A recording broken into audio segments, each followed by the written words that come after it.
तो पार्ट 5 की शुरुआत में हम एक आदमी को देखते हैं जो आरता से मदद मांगने आया था, क्योंकि उसे कुछ भूत परेशान कर रहे थे। लेकिन उस आदमी के पास ज्यादा पैसे नहीं थे, जिस पर आरता उस आदमी को एक टोटका बनाकर देता है और उसे कहता है कि जब तक उसके पास ये टोटका है उसे किसी भूत से डरने की कोई जरूरत नहीं है। जिस पर वो आदमी आरता पर भरोसा कर लेता है और वो टोटका लेकर वहाँ से चला जाता है। इसी दौरान आरता को एक और जगह से कॉल आता है, जिस पर वो लोग वहाँ पर जाते हैं, जहाँ पर एक लड़की उन्हें बताती है कि कल उसने अपनी खिड़की के पास एक लड़के की आत्मा को देखा था, इसलिए वो कल से सो नहीं पाई है। जिस पर आरता डिम्पल को बाहर बुलाता है और उसे इस पूरी बिल्डिंग में भूत ढूंढने को कहता है। जिस पर डिम्पल उस बिल्डिंग में भूत ढूंढने लगता है, पर उसे कुछ नहीं मिलता। तभी आरता डिम्पल से पूछता है कि क्या भूतों को भी किसी लड़की के साथ उल्टा सीधा करने का मन होता है। जिस पर डिम्पल कहता है कि ऐसा नहीं है, क्योंकि भूत बच्चे पैदा नहीं कर सकते हैं। तभी उस घर में चीजें हिलने लगती है और कुछ ही देर में वहाँ पर एक लड़के की परछाई आ जाती है। जिस पर आरता मोब से उस भूत को मारने को कहता है, पर मोब को भूत कोई भूत नहीं लग रहा था। जिस पर आरता उस भूत को पकड़ने की कोशिश करता है, पर वो भूत वहाँ से भाग जाता है। इसी दौरान मोब देखता है कि एक साइकिक उन्हें देख रहा है, जो उस लड़की का पड़ोसी था। जिस पर वो लोग उस पड़ोसी से बात करने जाते हैं, जिस पर वो आदमी बाहर आता है और उस लड़की से माफी मांगने लगता है, क्योंकि वो अपनी पावर्स का गलत इस्तेमाल करके उस पर नजर रख रहा था। तभी वो आदमी उस लड़की से कहता है कि उसने ये सब इसलिए किया क्योंकि वो उसे प्यार करता है। जो सुनकर उस लड़की को गुस्सा आ जाता है और वो उस आदमी को गाली देने लगती है, जिससे उस आदमी का मोरल डाउन हो जाता है। इसके बाद पुलिस उस आदमी को पकड़कर ले जाती है।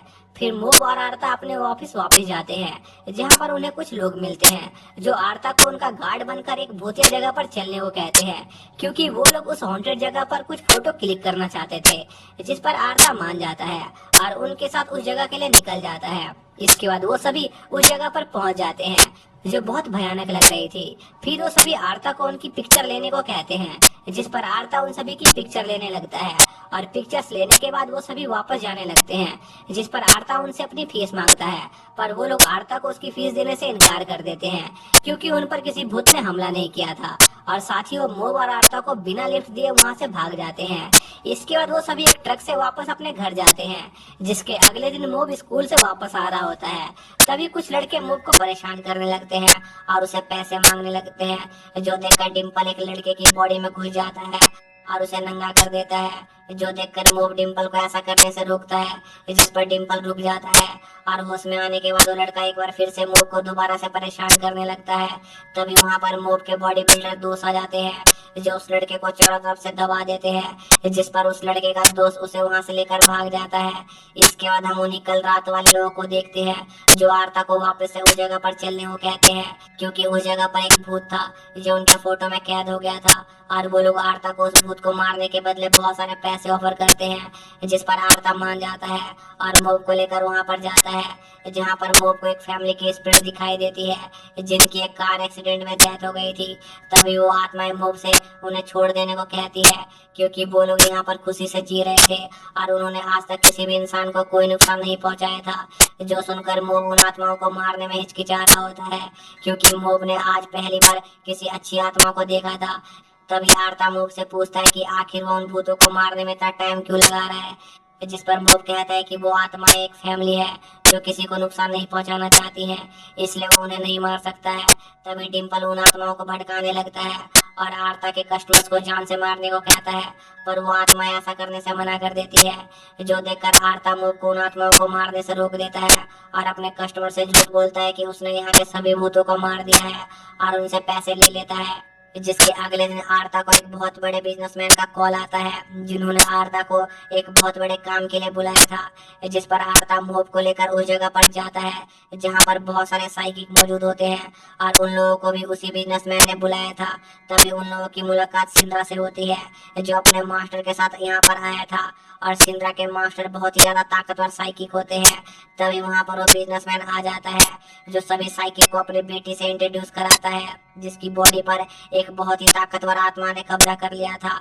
लेकिन मोब को उस आदमी की बेटी की बॉडी में से किसी भी आत्मा की ऑरा महसूस नहीं हो रही थी, जो देखकर आर्ता को लगता है कि शायद से उस आदमी की बेटी को मल्टीपल पर्सनैलिटी डिसऑर्डर की प्रॉब्लम है। इसके बाद वो बिजनेसमैन सभी लोगों को बताता है कि जो भी उसकी बेटी को ठीक करने में कामयाब होगा वो उस इंसान को 1 करोड़ रुपए देगा। जो सुनकर सभी साइकिक्स में उस लड़की को ठीक करने के लिए बहस होने लगती है, जो देखकर आर्ता सभी लोगों को रॉक पेपर सीजर खेलकर इस चीज का फैसला करने को कहता है, जिस पर सभी लोग तैयार हो जाते हैं और आर्ता उन सभी लोगों को उस मैच में बहुत ही आसानी से हरा देता है और सबसे पहले उस लड़की से बात करने अंदर जाता है, क्योंकि उसे लग रहा था कि शायद से उस लड़की को मल्टीपल पर्सनैलिटी डिसऑर्डर की बीमारी है। और अंदर जाने के बाद आर्ता उस लड़की से बात करने लगता है और उसके बारे में पूछता है, जिस पर लड़की आर्ता को बताती है कि उसके फादर बहुत ही बड़े जुल्मी हैं, क्योंकि वो उसे बहुत मारते पीटते थे और जब उसने अपने फादर के खिलाफ आवाज उठाई तब उन्होंने उसे बांधकर इस रूम में बंद कर दिया। जो सुनकर बाहर मौजूद लोगों को उस बिजनेसमैन पर गुस्सा आने लगता है, जिस पर वो बिजनेसमैन सबको यकीन दिलाने की कोशिश करता है कि उसकी बेटी के अंदर जो शैतान है वो उसे ये सब झूठ बुलवा रहा है। इसके बाद आर्ता उस लड़की से बात करके बाहर आ जाता है। तभी सिंद्रा का मास्टर उस बिजनेसमैन से कहता है कि उसे भी उस लड़की के अंदर से किसी भी स्पिरिट की कोई ऑरा महसूस नहीं हो रही है, इसलिए वो उसकी कोई मदद नहीं कर सकते हैं। और साथ ही सिंद्रा के मास्टर का एक आदमी उस लड़की को जंजीरों से आजाद कराने के लिए अंदर चला जाता है, क्योंकि उन्हें लग रहा था कि शायद से उस बिजनेसमैन ने बेवजह ही अपनी बेटी को बांध करके रखा हुआ है। जो देखकर वो बिजनेसमैन सभी लोगों को यकीन दिलाने की कोशिश करता है कि उसकी बेटी पर सही में किसी बुरी आत्मा ने कब्जा कर रखा है, लेकिन कोई भी आदमी उस बिजनेसमैन की बातों पर यकीन नहीं कर रहा था। तभी आर्ता सभी लोगों को बताता है कि वो बिजनेसमैन सही कह रहा है, क्योंकि जब वो उस लड़की से बात कर रहा था तब उसने देखा कि वो लड़की बातें करते वक्त अपनी आंखें इधर उधर भी हिला रही थी और वो किसी एडल्ट की तरह बात कर रही थी। और आर्ता जब सबको ये बता ही रहा होता है तभी उस लड़की के रूम का गिलास टूट जाता है और सभी लोग देखते हैं कि उस लड़की ने सिंद्रा के मास्टर के चेले को भी घायल कर दिया है। तभी वो आत्मा सभी लोगों को अपना नाम बताती है, जो मेगुमी केंजी होता है। जो सुनकर डिम्पल की हालत खराब हो जाती है और वो मोब और आर्ता को बताता है कि कई साल पहले मेगुमी केंजी नाम का एक साइकिक हुआ करता था जो बहुत ही ज्यादा फेमस था, लेकिन फेमस होने के बावजूद भी वो बहुत गरीब था, जिस वजह से वो पैसों के लिए लोगों का खून करता था, क्योंकि वो उन पैसों से अपनी माँ का इलाज करवाना चाहता था। पर वो कभी भी अपनी माँ का इलाज करवाने जितने पैसे नहीं जमा कर पाया, जिस वजह से उसकी माँ की मृत्यु हो गई, जिससे वो पागल हो गया। और एक दिन डिम्पल का सामना मेगुमी से हुआ, जहाँ पर मेगुमी लगभग डिम्पल को मारने ही वाला था, पर उसने डिम्पल को नहीं मारा, क्योंकि वो डिम्पल को खाकर खुद एक जिंदा भूत बनना चाहता था, ताकि वो उन सभी लोगों से अपना बदला ले सके जिन्होंने उसका इस्तेमाल किया था। पर किसी तरह से डिम्पल अपनी जान बचाकर वहाँ से भाग जाता है। और यह सब सुनने के बाद मोब और आर्ता समझ जाते हैं कि मेगुमी केंजी अब एक जिंदा भूत बन गया है। इसी दौरान सिंद्रा के मास्टर मेगुमी से लड़ने की कोशिश करते हैं, पर मेगुमी उसी के बॉडी के ऊपर कब्जा कर लेता है और आर्ता पर अटैक करता है, पर आर्ता सिंद्रा के मास्टर के बॉडी को हरा देता है, जिस पर मेगुमी उस आदमी की बॉडी से बाहर आ जाता है और आर्तो को मारने वाला होता है, जिस पर वो मेगुमी को रोकने की कोशिश करता है, पर वो मेगुमी को नहीं रोक पाता। तभी वो बिजनेसमैन अपनी बेटी को होश में लाने की कोशिश करता है, पर मेगुमी उस बिजनेसमैन को घायल कर देता है, जो देखकर सभी लोग वहाँ से भागने की कोशिश करते हैं, पर वो लोग वहाँ से भाग नहीं पाते हैं, क्योंकि मेन दरवाजा बंद था और मेगुमी उन सभी लोगों को मारने वाला होता है। जो देखकर मो मेगुमी से अपनी पूरी पावर से लड़ने का फैसला करता है। इसी दौरान मेगुमी सभी लोगों को मारने लग जाता है, पर मोब सही टाइम पर मेगुमी को रोक देता है, जिससे मेगुमी हिल नहीं पा रहा होता है। जो देखकर मेगुमी उस लड़की की बॉडी की हड्डियों को तोड़ने लग जाता है, जिससे मोब मेगुमी को छोड़ देता है और उसे अपनी पूरी पावर से लड़ने की कोशिश करता है, पर वो मेगुमी को हरा नहीं पाता है। जो देखकर मोब समझ जाता है कि उसे मेगुमी को हराने के लिए सबसे पहले उसे उस लड़की के बॉडी के अंदर जाना होगा, जिस पर डिम्पल कहता है कि यह तो नामुमकिन है, क्योंकि एक जिंदा इंसान कभी भी किसी इंसान के अंदर नहीं जा सकता है, जिस पर मोब कहता है कि वो एक कर लेगा, क्योंकि उसने ये टेक्निक कहीं से सीखी है। और जब अपनी बॉडी को छोड़ेगा तो वो डिम्पल से उसकी बॉडी का ध्यान रखने को कहता है। जो सुनकर आर्ता मोब को डिम्पल पर भरोसा करने से मना करता है, क्योंकि वो शुरुआत से ही मोब के बॉडी को हथियाना चाहता था, पर मोब को डिम्पल पर पूरा भरोसा होता है कि वो ऐसा कुछ नहीं करेगा। जो सुनकर डिम्पल भी बहुत शौक होता है। इसके बाद मोब अपनी बॉडी से निकल जाता है। जो देखकर मेगुमी मोब की बॉडी को हथियाने की कोशिश करता है, पर तब तक डिम्पल ने मोब की बॉडी पर कब्जा कर लिया था और वो मेगुमी से लड़ने लगता है।